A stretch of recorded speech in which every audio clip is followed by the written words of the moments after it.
Keep your spine straight. Close your eyes. Take a deep breath in and exhale.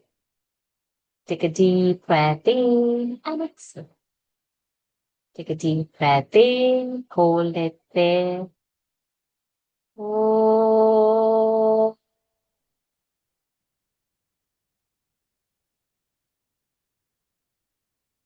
Oh.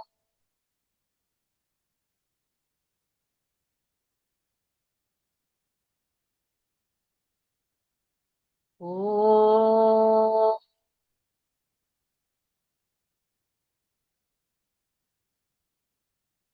ॐ श्री गणेशाय नमः। ॐ श्री सरस्वत्यै नमः। ॐ श्री गुरुभ्यो नमः।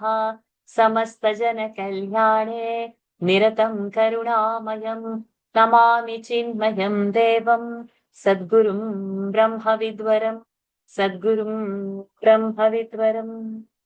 यो अन्तः प्रविश्य मम वाचमिमां प्रसुप्तां सञ्जीवयत्यखिलशक्तिधरस्वधाम्ना अन्यांश्च हस्तचरणश्रवणत्वगादीन् प्राणान् नमो भगवते पुरुषाय तुभ्यम्।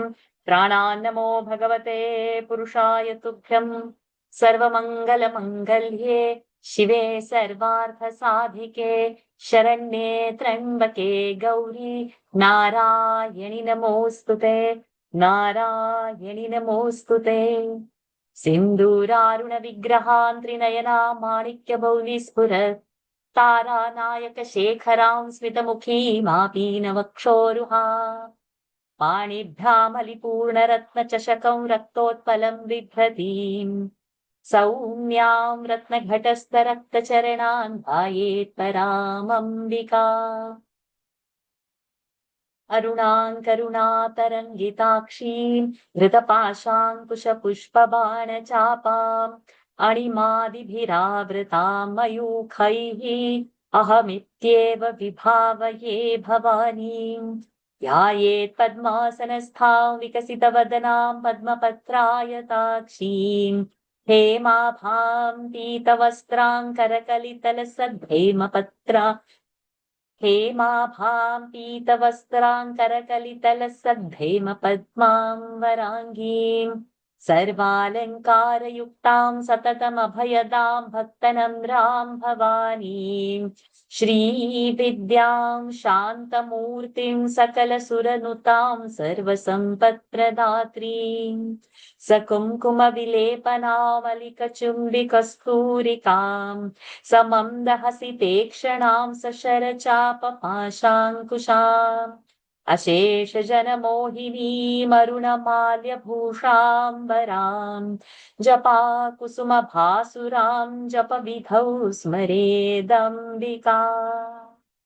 ॐ ऐं ह्रीं श्रीं ॐ श्रीमात्रे नमः। Pranams to the Lord. Pranams to all the Mahatmas in tonight's Lalita Sahasranam session. We are on our day 4 today. Day 4 quota is from, we have done till 60. So 61 to 80. We have to start today. Okay. So, Padmaji, ready? Ready, Varsha ji. Okay, that's good.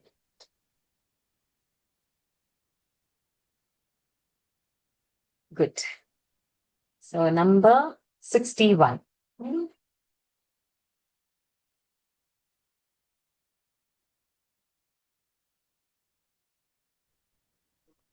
See, when we are saying this pancha word, pancha, not to say pancha. Pan is a dental n. So the group of ka, cha, ta, ta, pa, ta varga is having that it's a dental sound. Ta, tha, da, dha, na. The tongue has to touch the teeth. So that's why it's dental, dantya.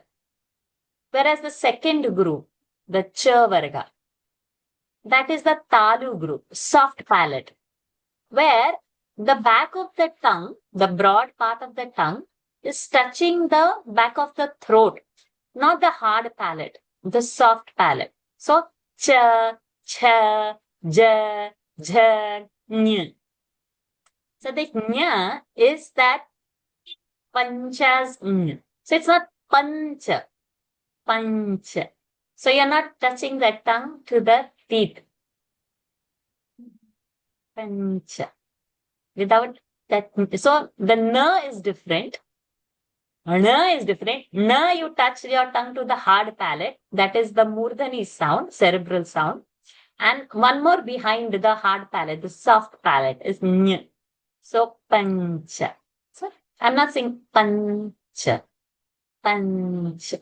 So, tongue doesn't touch the teeth to get that nakara. Difficult initially, but remember this Senki. Slowly it will come. So first everything has to come in the thought. So now only you know that pancha is not with pancha, is that no. It's pancha. Pancha. Nasal also it has to come because it is the fifth word in that group. When you say so that is the nasal group, but from the throat. So this is the palatal group. Cha, cha, cha, cha, nya. Palatal sound, but from the nose. Anunasika it is called. The flowing has to come from the nose. So today only in the class, we have spoken about it. It's the first time you have heard. Then slowly the mind will bring that awareness when that word will come, nyakara. And then you will start able to chant. So this we will have in our WhatsApp audio session. But now you can just listen and keep. Why we stop? Because the first word is that pancha pretasana. So pancha we have to have that, and the cha we also have to get dvitva. So pancha preta. See, tongue is not pancha. So pancha. So I'm not saying pan. I'm not saying pan. It's not n. Pan. The back of the tongue is touching the soft palate. So and nasal. Pancha preta. Okay. So we will have this training again in the WhatsApp group. I hope all of you are there. If anybody is missed out in the WhatsApp group, please message over here. I will type the number. Or Padmaji, you can type my number whenever you would get time. Pancha pretasana sina pancha brahma swarupini. See? पञ्चप्रेतासनासीना पञ्चब्रह्मस्वरूपिणी. So your pancha is happening nakara instead of nakara, go to nyakara. Pancha, pancha. पञ्चप्रेतासनासीना पञ्चब्रह्मस्वरूपिणी. Good.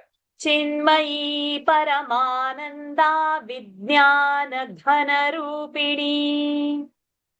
Chinmayi Paramananda विज्ञान घन रूपिणी.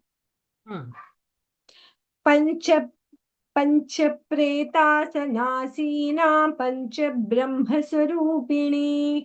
चिन्मयी परमानंदा विज्ञान घन रूपिणी. Nyakara can be developed. So now two dvitvas in that first line. Pancha Preta. Then Panchab Brahma. Bra is also a conjunct.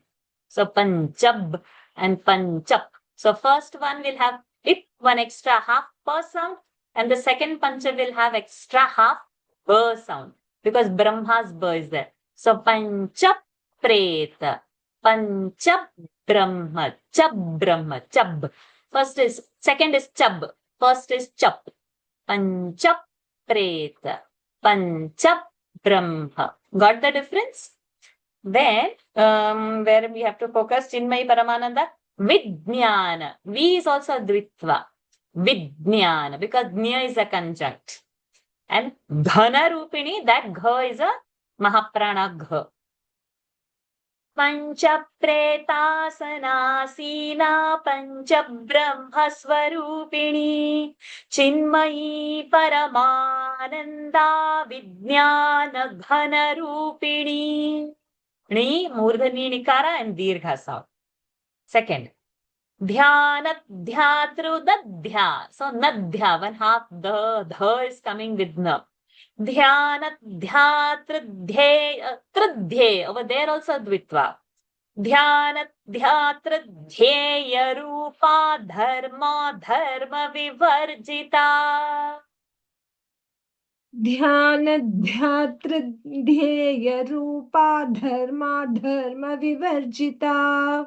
So when that dhyaya rupa comes, make the ya sound prominent and not simply dhyaya rupa, not dhyaya, dhyaya. Ya also has to be heard. Shall I repeat again? Yes, yes.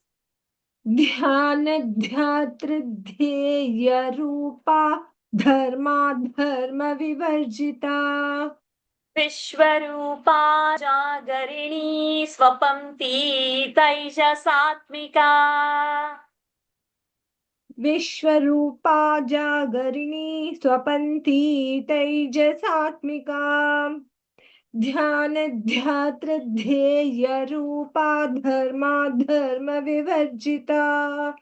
विश्वरूपा जागरिणी स्वपन्ती तेजसात्मिका. Good. So dhyana, one dvitva, dhyatrat, and second dvitva. Then that dhyana's dha, dhyatru's dha, dharma, dharma's dha and dha. All this sounds up. So this line should sound powerful because you are going to expel more air. So there is a power needed. A weaker sound will not produce that. So powerful. Dhyana, dhyatra, dhyeya, rupa, dharma, dharma, vivarjita. So then all the Mahapranas will have a pressure. But otherwise it will sound very weak.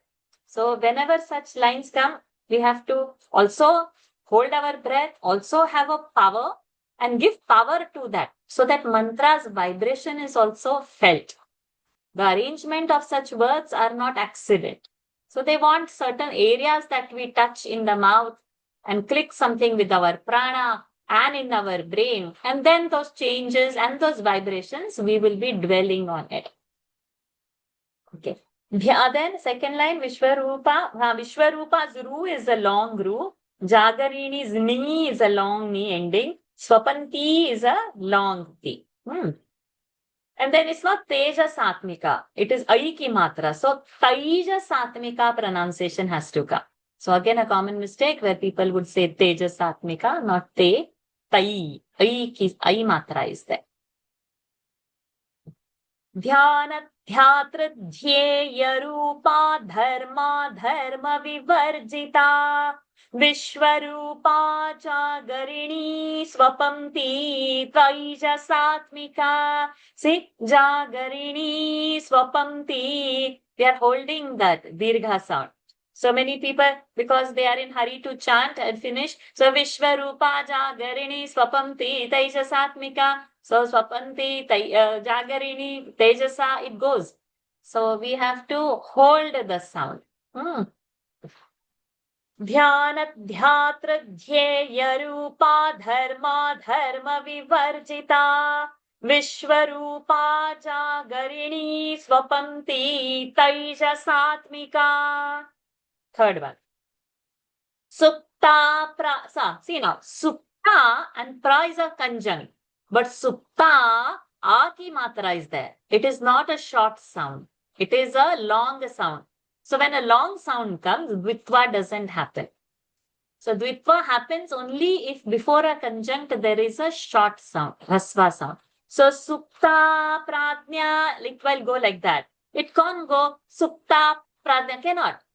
A short sound only can produce a dvitva. So if it was not a ki matra, it was a ki matra, then supta pradnyatmika. But it is not supta, it is supta. So when a dirgha sound comes, you can't say supta. It cannot happen that way. Okay. So there is no dvitva, though that pra is a conjunct over there.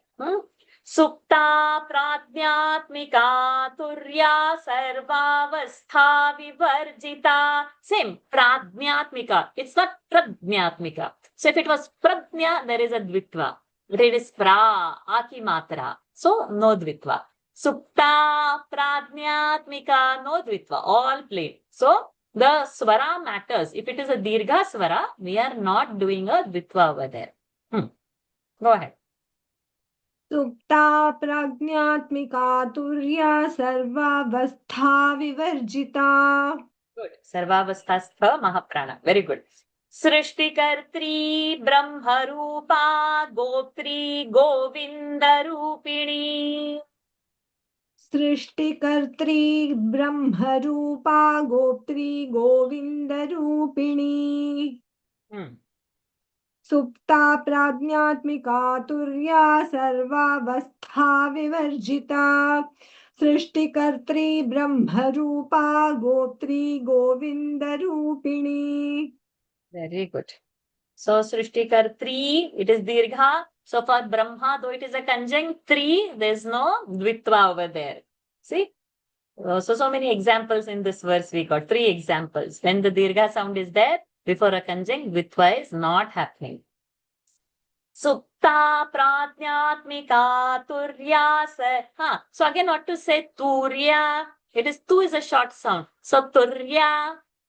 Finish the Tu Ukara over there. And don't stop on Tu. Come and stop on Ya. Because Ya is a long sound. Turya. Supta Pratnyatmika Turya Sarvavastha Vivarjita. Srishtikartri Brahmarupa Goptri Govindarupini. Number 4. Samharini Rudrarupa Tirodhanakarishwari. संहारिणी रुद्ररूपा तिरोधानकरीश्वरी. सदाशिवानुग्रहदा पञ्चकृत्यपरायणा. सदाशिवानुग्रहदा पञ्चकृत्यपरायणा. संहारिणी रुद्ररूपा तिरोधानकरीश्वरी. सदाशिवानुग्रहदा पञ्चकृत्यपरायणा. So Kritya Skru is not a conjunct. It is not Rakara and it's not Kra. It's Rikara. It is a Swara. 2 consonants joining is a conjunct. So Panchakritya will not happen. Panchakritya. Okay.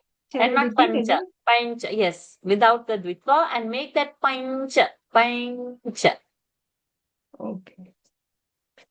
सदाशिवानुग्रहदा पञ्चकृत्य परायणा. It will come. संहारिणी रुद्ररूपा तिरोधानकरीश्वरी. सदाशिवानुग्रहदा पञ्चकृत्यपरायणा. भानुमण्डलमध्यस्था Bhairavi भगमालिनी. भानुमण्डलमध्यस्था भैरवी भगमालिनी. पद्मासना भगवती पद्मनाभसहोदरी.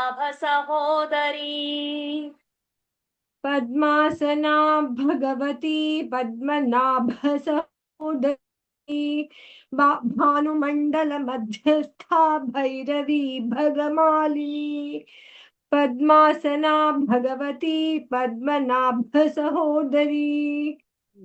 Bhanumandalas Bha is a Mahaprana. Madhyastha. Madhya. Dha is a Mahaprana. Tha is a Mahaprana. And all those sounds are Dvitva. Mad. So Mad. 1/2 the has come. Madhyas. Dhyas. Half sa has come in here. Because Dhya is a conjunct. Ma is a short sound. Ma becomes Dvitva. Stha is a conjunct. Dhya is a short sound. So Dhya will become a Dvitva. Madhyastha. So you have to have a pressure holding the Mahaprana. Okay. Then Bhairavi's Bha is a Mahaprana. Bhagamalini's Bha is a Mahaprana. Bhagavati is a Mahaprana. Padmanabha is a Mahaprana. So many Mahapranas are there which would make this verse, if you chant nicely, it will sound very powerful. Bhanumandala Madhyastha Bhairavi Bhagamalini. Padmasana Bhagavati Padmanabha Sahodari. So much power is gone in that verse. So we should try to create that vibration We're stressing on Dvitvas, getting the Mahaprana, giving the power to that Mahaprana. Good. Number 6. Unmesha nimishotpanna vipanna bhuvanavali. उन्मेष निमिषोत्पन्न विपन्न भुवनावली. Good. You got those shakaras. Unmesha murdhani. Nimishotpanna. You did well. Sahasra vadana sahasrakshi sahasrapat. सहस्रशीर्ष वदना सहस्राक्षी सहस्रपात. She first she उनमें hold normal. Then for that next only you change the mouth. सहस्रशीर्ष वदना सहस्राक्षी सहस्रपात.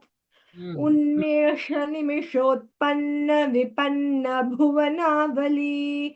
सहस्रशीर्ष वदना सहस्राक्षी सहस्रपात. Good.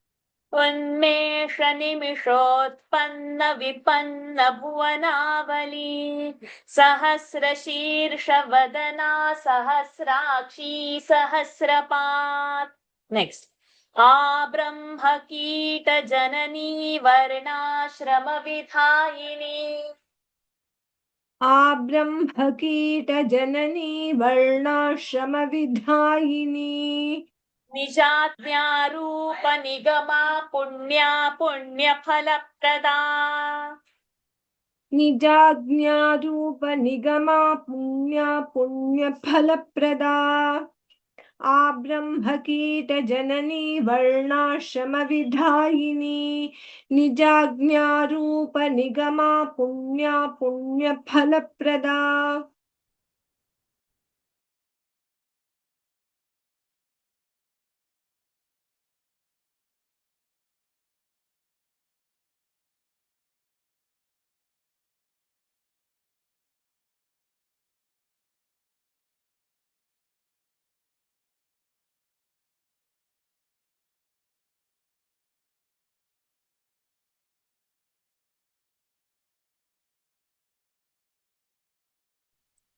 Sorry, there are guests who have arrived to see the Golu. So, okay. Could you chant again? I didn't hear your last line. आब्रह्मकीट जननी वर्णाश्रम विधायिनी. निजाज्ञारूप Nigma पुण्या पुण्य फलप्रदा. Correct. So this punya punya phala, we don't have first sound in Sanskrit.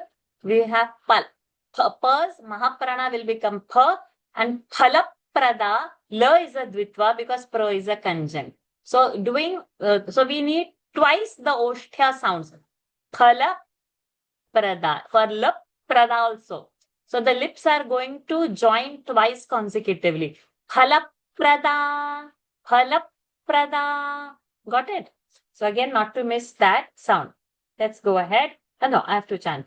Abrahma kita janani varnashrama vidhayini. Nijatnya rupa nigama punya punya phala prada. Next.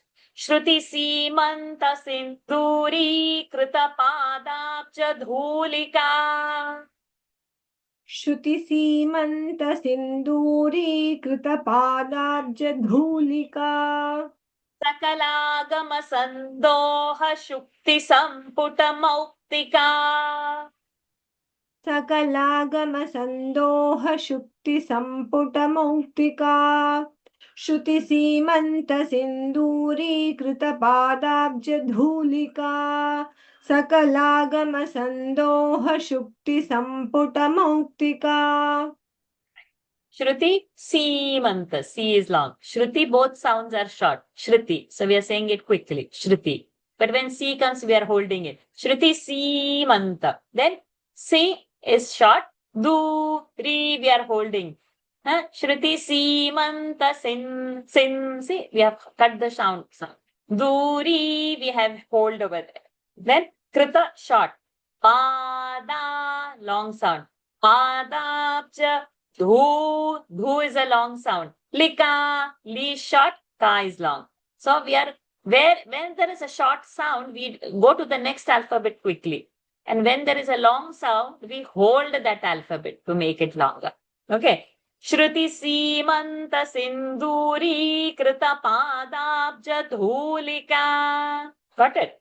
Sakalagama Sandoha Shukti Samputa Mautrika. 69.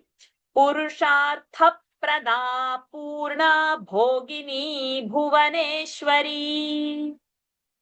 पुरुषार्थप्रदा पूर्णा भोगिनी Bhuvaneshwari Ambikanaadinidhana Haribrahmendra Sevita.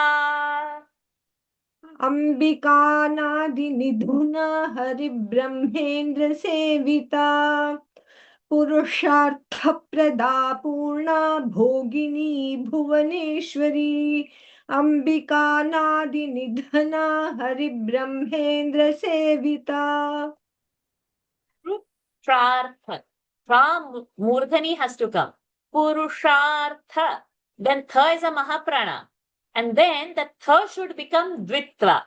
So Purushartha Prada. Tha Prada should happen and not Purushartha Prada. Purushartha Prada. Holding the Mahaprana, Dvitva has to be. Then Purna. Pu is Dirgha. Bhogini's Bho is Mahaprana. Bhuvaneshwari's Bhu is Mahaprana. Then see that one we have to remember very clearly. Ambika, after that you will see one S sign. So that S is representing Akara. So there is some Sandhi rule, and with that Sandhi rule, that A goes and this sign comes, S sign. That S is called as Avagraha. So many chanters, they chant as Ambika Anadi. But if you give that extra A over there, you are breaking the Chandas. Because of that Sandhi rule, the A has disappeared, and to represent the Sandhi has happened, this particular sign has come over there. So in a Anushtup Chanda, 8 alphabets have to be in one pada, quarter. Or in one line, 16 alphabets have to be. So if we will say Anadi over there, we will make 17 alphabets. That means we have broken the Chandas. So even in Vishnu Sahasranam and all, you will find this sign coming in. We must not chant it. In our mind, we must have the clarity that it is Anadi. But while chanting, it will sound Anadi. But we have to say like this, Ambika Nadi, Ambika. So you're holding that A in that Ambika's A and Nadi. Ambika Nadi. So in my mind, I am knowing Anadi. It's not Ambika Nadi. It's Ambika Anadi. But Anadi sound, we should not chant to hold the Chandas and hold the beat. Okay. Then Nidhana. That Dha is a Mahaprana. Harit Brahmendra. Re is a short sound. Bra is a conjunct. So Re will have a pressure. Ba will come into Re, half Ba. So Harit Brahmendra. Brahmendra and not Brahmendra. Sevita. Okay. Harit Brahmendra Sevita. Let's see. Purushartha Prada Purna Bhogini Bhuvaneshwari Ambika Nadi Nidhana Haribrahmendra Sevita. Next one. Narayani Nadarupa Namarupa Vivarjita. Narayani नादरूपा Namrup विवर्जिता Hinkari Hrimati Hritya Heyopadeya Varchita. श्रींकारी श्रीमती हृदया हेयोपादेय वर्जिता नारायणी नादरूपा नाम रूप विवर्जिता ह्रींकारी हेमती हृदया हेयोपादेय वर्जिता. Good. So, Narayani, Murdhani Nakara, Dirgha Sound, Nadarupa, Ru Dirgha, Pa Dirgha, Namarupa, Ru is Dirgha, Vivarjita. Okay. Now this When her and in that belly r comes, he sound has to come. HRI has to be heard. H also has to be. So many people will say ringkari. No, it's not ringkari. Ringkari. When her sound you will have to hear. It's not rimati. It's rimati. So from that gutter you are bringing out as though you're expelling the air, getting the her sound and then joining that R. It's not ringkari rimati. Ringkari. Rimati. So expulsion is there of that her.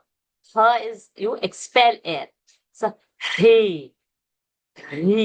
That you will have to follow over here. Huh? And then ringkari. Ka is there. So the anuswara will become na. So it's not rimkari. Ringkari. Nkara is it's not na. It's not dental. Ka, kha, ga, gang. Like in Ganga, that na we say anga, Ganga, ringkari. Okay. Not rin. Huh? So this also we will have to remember. Next. Where were we? Then same. Hridya, not Hridya. Hridya. That expulsion. So her and ra sound together has to be heard. Then heyo padeya varjita is as usual. Narayani नादरूपा Namrup विवर्जिता ह्रीङ्कारी ह्रीमती हृद्या हेयोपादेय वर्जिता. So many times to chant it once it's possible. Chant it second with maybe effort. But 3 hakaras you'll need to develop a stamina because you're expelling out air in a particular way. And you have a very short margin to breathe in to expel out again. So you'll have to be careful. Mark this verse and keep. Number 71. Rajaracharchita Radhi Ramya Rajivalochana. राजराजार्चिता राज्ञी रम्या राजीवलोचना. Correct. Ranjani. Over here. Ranjani. Ranjani Ramani Rasya Ranakinkini Mekhala. रञ्जनी रमणीरस्या रणकिङ्किणी मेखला. राजराजार्चिता राज्ञी रम्या Pause in one breath. राजीवलोचना. No further break. राजराजार्चिता राज्ञी रम्या राजीवलोचना. रञ्जनी रमणीरस्या रणकिङ्किणी मेखला. You can turn your phone. Now it's okay. So only that Ranjani, rest everything is good, I think. Yeah. Rajaracharchita Radni Ramya Rajivalochana Ranjani Ramani Rasya Ranakinkini Mekhala Rama Rakendu Vadana Rati Rupa Rati Priya Tipriya. You can unmute yourself. Rama राकेन्दुवदना रतिरूपा Ratipriya. Rati Rupa Dirha. Rakshakari Rakshasagdhi Rama Ramanalam रक्षाकरी राक्षसघ्नी रामा रमणलम्पटा. रमा राकेन्दुवदना रतिरूपा रतिप्रिया. रक्षाकरी राक्षसघ्नी रामा रमणलम्पटा. Good. Rama Rakendu Vadana Rati Rupa Rati Priya Dvitva. Rakshakari Rakshasagni Mahaprana. Not Rakshasagni. Rakshasagni. Gnata is to kill. Rakshasagni. Rama Ramana Lampata. Rakshakari Rakshasagni Rama Ramana Lampata. Kamya Kamakala Rupa Kadamba Kusuma Priya. काम्या कामकला रूपा कदम्ब कुसुम प्रिया. Good. Kalyani Jagati Kanda Karuna Rasa Sagara. कल्याणी जगति कंदा करुणा रस सागरा काम्या काम कला रूपा कदम्ब कुसुम प्रिया कल्याणी जगति कंदा करुणा रस सागरा Good. Kamya Kamakala Rupa Kadamba Kusuma Priya Vitva Mapriya. Kalyani Jagati Kanda Karuna Rasa Sagara. Pause on Kalyani Dirgha. Jagati Dirgha. So then that chanting sounds better. Next. Kalavati Kalalapa Kanta Kadambari Priya. So Bari is the Dirgha sound. So Bari Priya will not happen. It is not a short sound. So there is no Dvitva by her. Kalavati कलालापा Kanta Kadambari Priya Varada Vamanayana Varuni Madavihvala. वरदा वामनयना वारुणी मदविह्वला कलावती Vihvala. Okay, sorry. You continue, please.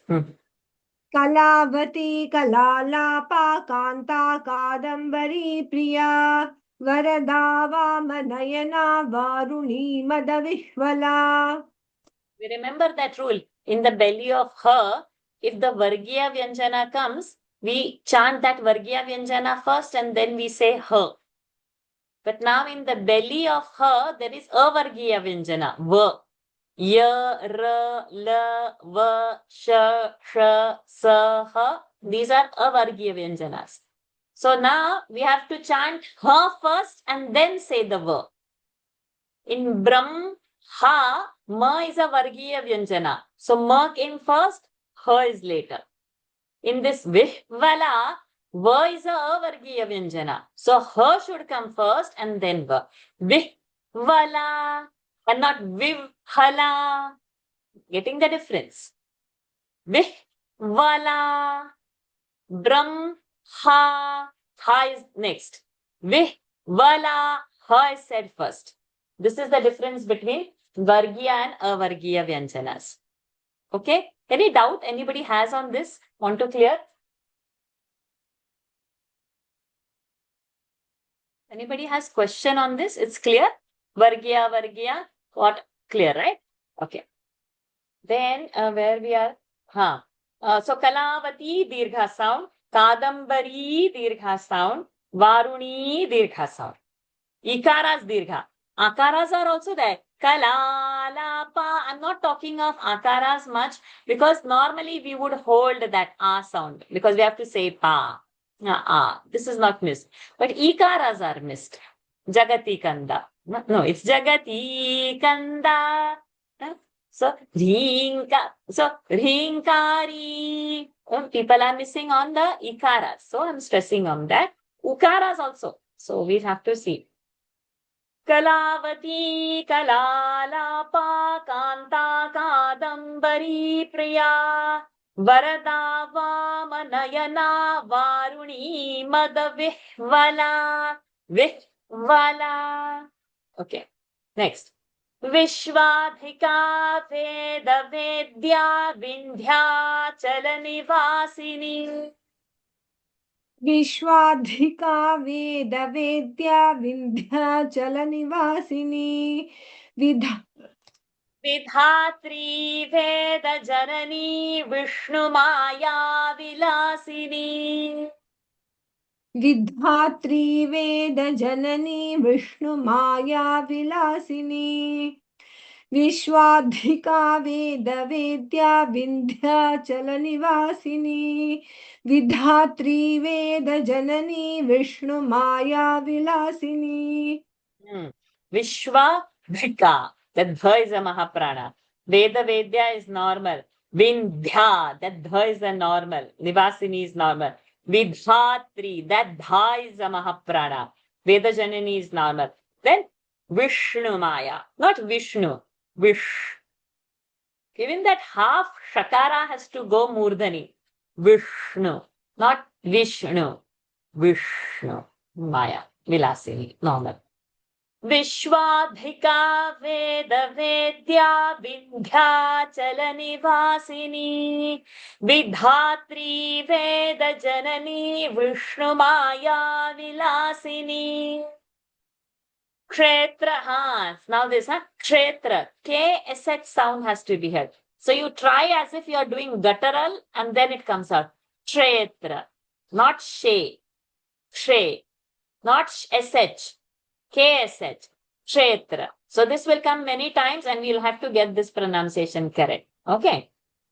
Kshetra Swarupa Kshetreshi Kshetra Kshetratnya Malini. So this is so important that this verse is chanted correctly, not with sh, but with k. You start saying a k and then you say a sh. K sound has to be heard. क्षेत्रस्वरूपा क्षेत्रेशी क्षेत्र क्षेत्रज्ञपालिनी. When you say kshetra kshetratnya, क्षेत्र क्षेत्रज्ञपालिनी. kshetra, so there is a ditva because ksha is a conjunct. Ksha is ka and a sh. So kshetra, tra is a conjunct, but kshe is a dirgha sound. There is no dvitva. But over there, kshetra nya is a conjunct, tra is a short sound. It's not kshetra. It's che. So kshetradnya, tradnya, the tra will have a pressure. That have to give. Say again. क्षेत्र क्षेत्रज्ञपालिनी. क्षेत्र क्षेत्रज्ञपालिनी. क्षेत्र क्षेत्रज्ञपालिनी. क्षेत्र क्षेत्रज्ञपालिनी. क्षयवृद्धि, क्षयवृद्धि विनिर्मुक्ता क्षेत्रपाल समर्चिता. क्षयवृद्धि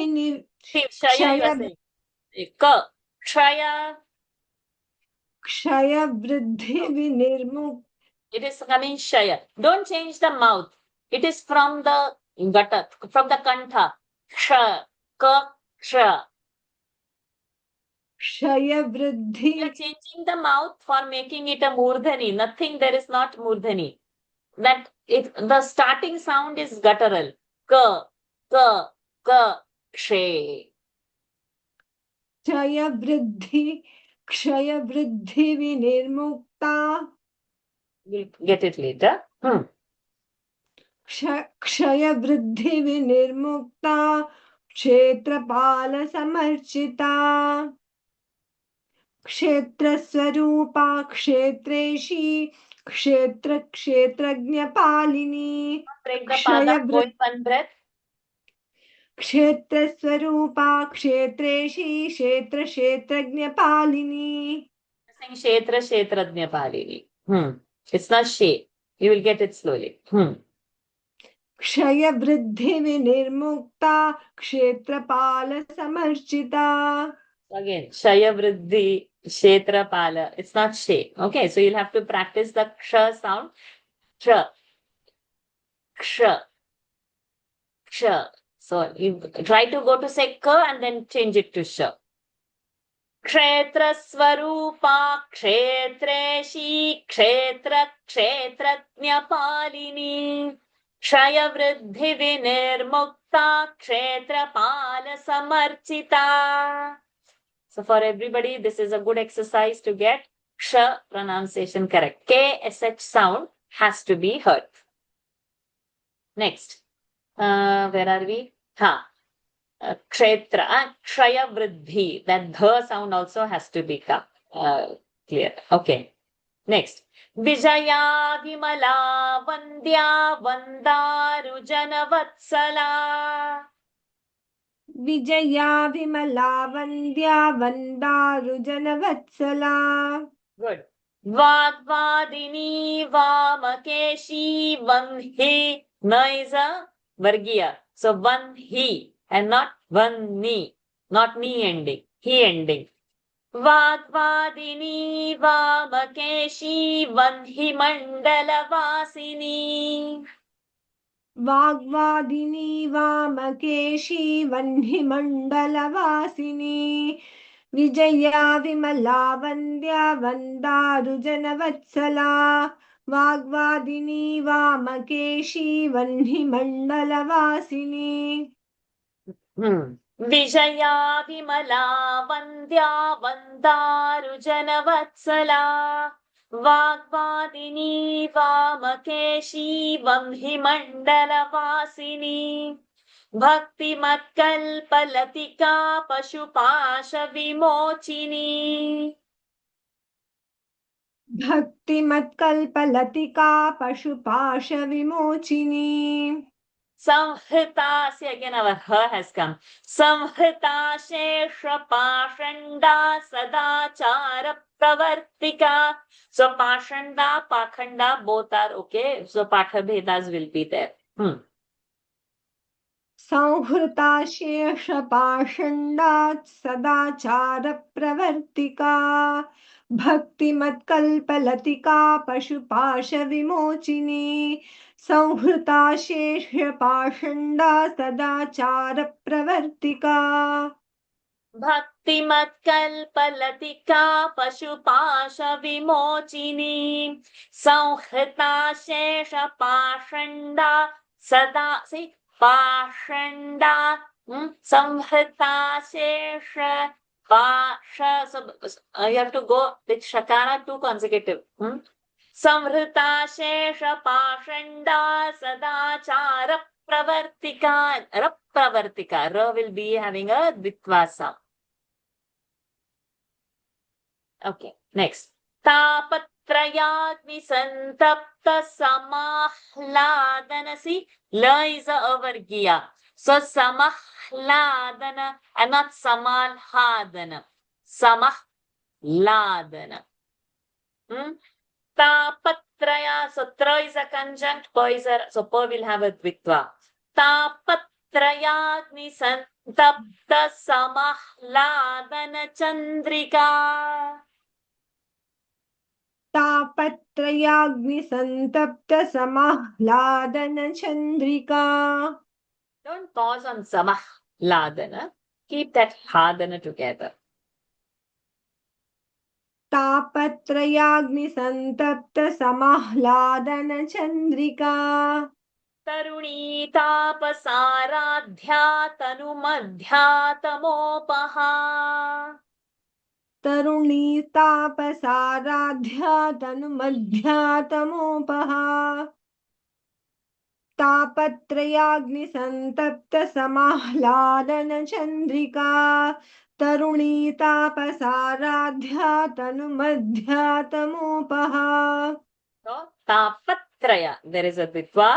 Santapta, there is all ditvas only, but it comes naturally. But samahladana, no need to pause on her because it should be together, one word. Samahladana, it should just flow. Then taruni dirgha, tanumadhya, that ma is a conjunct, ma is a dvitva because dhya is a conjunct and also mahaprana. तापत्रयाग्नि संतप्त समाह्लादन चंद्रिका तरुणी तापसाराध्या तनुमध्यातमोपहा चितिस्तत्पदलक्ष्यार्था चिदेकरसरूपिणी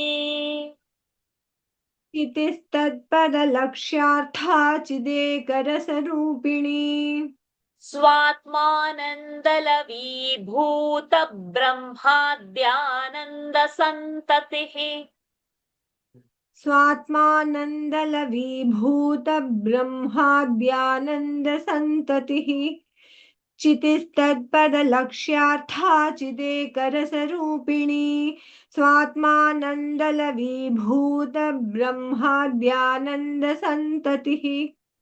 Thank you, Padmaji. Good. So, now what happens over here? Swatmananda lavi bhuta brahma. So, tab brahma, there is a dvitva. Brahmadyanam, the santatihi, we have to cut the sound. We cannot say santatihi, like not as ending, because ti is a short sound. So we have to cut it and end. Santatihi, we have to stop it halfway. Chitistat, that not lakshartha, lakshyartha. Yeah, ya has to be heard. It's not lakshartha. Lakshyartha, and the tha is a mahaprana. Chitistatpadalakshyartha chidekarasarupini swatmanandalavi bhuta brahmatyananta santatihi. Good. So today's put also with her grace easily we have done. Anybody has any doubts on these 20 verses, please ask. Or anybody wants to chant and show and verify any pronunciation, please volunteer. Who wants to chant anything or ask any doubts? Yes, please unmute and ask Anasuya.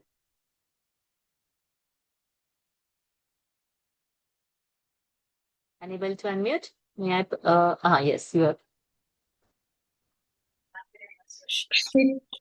Kshetrasvarupa kshetreshi kshetra kshetrajñapalini kshaya vridhi vinirmukta kshetrapala samarchita. Excellent. Now only one thing you have to do is A, I, O, Au. These are permanently long sounds. So instead of finishing Kshetra Swarupa, hold the Kshe. Kshetra Swarupa, Kshetreshi, Kshetra, Kshetratya. So hold the Kshe longer. One matra extra. Try again. Kshetrasvarupa kshetreshi kshetra kshetrajñapalini Kshaya vridhi vinirmukta kshetrapala samarchita. Excellent, excellent. Now only on Vinirmukta, don't stress because those are short sounds. So finish it Vinirmukta like very easily and light on the tongue so that it doesn't go to Dirgha sound. So try that second line, Kshaya Vriddhi Vinirmukta. Kshaya vridhi vinirmukta See. So what is happening? Vinirmukta is happening, right? So hold the knee shut. Vinirmukta. Vinirmukta Kshaya vridhi vinirmukta Don't pause. Vinir. It is happening. Vinir. Not vini. Vinir. Nir.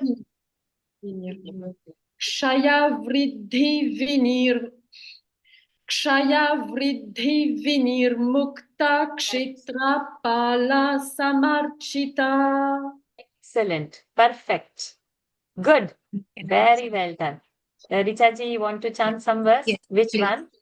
Can I do the 76 also? 76. Okay. Yes, ma'am. You want Thank to repeat or you want to go directly? you. I just want to go directly. it. I want to chant. Yes. Please go ahead. Chant it. Thank you. Kshetra Swarupa Kshetresi Kshetra Shretagnyapalini Kshetra Vriddhi Vinirmukta Kshetra Pala Samarchita. It's Kshaya Vriddhi. And Kshetreshi, the Shakara is there, not C. You have the text in front of you?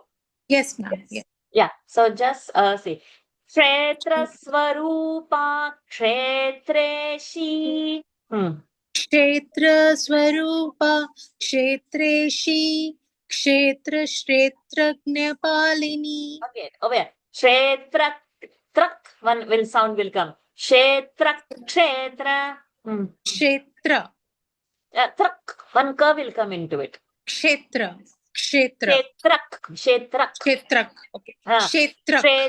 Kshetra. When you say it together. Kshetra. Kshetratnya. Kshetrajña. Kshetrajñapalini. Continue that curve. Don't say separate curve for this. Continue with that extra curve. Kshetra. Kshetratnya. Kshetrajñapalini. क्षेत्र स्वरूप क्षेत्रेशी क्षेत्रज्ञ क्षेत्रज्ञ पालिनी Kshetrajna is not there. Kshetra, Kshetrajna. क्षेत्र क्षेत्रज्ञ पालिनी Then क्षय वृद्धि Kshaya विनिर्मुक्ता Vriddhi, Kshaya. क्षय वृद्धि विनिर्मुक्ता क्षेत्रपाल समर्चिता. Good, good. So the sh can improve. Yeah, I'll try. Anybody else want to chant anything? Varshaji, can I try the same thing? Yes, please do. Please do. क्षेत्र स्वरूप क्षेत्रेशी क्षेत्र क्षेत्रज्ञ पालिनी क्षय वृद्धि विनिर्मुक्ता क्षेत्रपाल समर्चिता. Excellent. Good. So only now not to break at the pada and try to hold that kshe throughout. Good. Good exercise for that time. Thank you. Done? Fine. So let's meet tomorrow and reach the 100th verse tomorrow by her grace. Om Purnamadah Purnamidam Purnat Purnamudachyate Purnasya Purnamadaya Purnamevavashishyate. Om Shanti Shanti Shanti. Harihi Om. Shri Gurubhyo Namaha. Harihi Om. Shri Durgarpanamastu. Hari Om, everyone. Thank you for joining. See you all tomorrow. Thank you. Hari Om. Hari Om, Varshaji. Om. Thank you so Hari much. Om Varshaji. Thank Hari you. Om, Varshaji. Thank you. Hari Om Varshaji. Oh, thank you. Hari So Om many Varshaji. hearts. Thank you. Oh, thank you. Hari Om Varshaji. Thank you. Hari Om ji. Thank you. Thank you.